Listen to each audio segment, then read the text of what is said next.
Today we will be discussing the physics behind throwing gas with the baseball. Pitchers often joke that most of their life is dedicated to throwing a 5-ounce white sphere with as much velocity and movement as possible. But today we'll just focus on the velocity. The standard baseball weighs about 5 ounces, which converts to a mass of approximately 145 grams.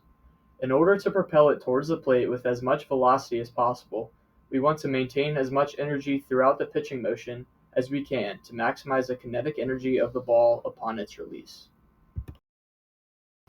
What makes the pitching motion unique is the fact that there are linear and rotational movements occurring simultaneously, both of which we are trying to optimize.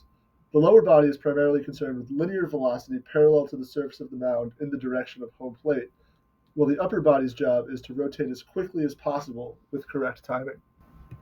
The pitcher begins his delivery in a static, relaxed, and upright position.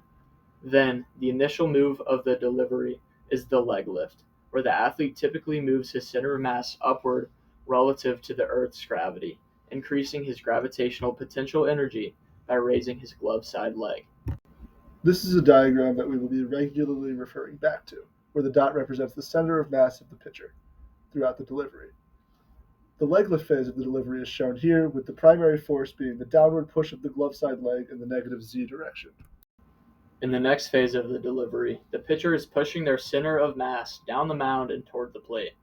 While this is happening, the pitcher is also counter-rotating his upper body in the transverse plane in order to maximize the length of time to accelerate his rotation. During this time, the pitcher is applying force to the rubber in the negative y direction, maximizing his linear velocity down the mound. Finally, the pitcher's front foot hits the ground, and now this stored up energy can explode. The pitcher lets the force through the ground flow up the body like a whip through his legs, torso, upper arm, and finally his forearm and hand, which create a rotational system in and of themselves, and the ball hurls towards home plate upwards of 90 miles an hour.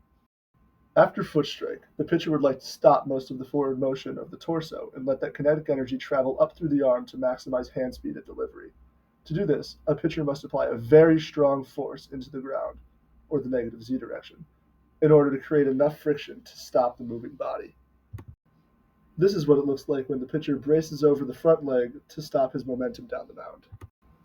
With modern technology, we can measure these forces throughout the delivery and use graphs to compute measurements like impulse, which is shown to have a very high correlation with pitching velocity. Now that you've learned a bit about optimal pitching mechanics, which of these deliveries best demonstrates the concepts discussed in the video?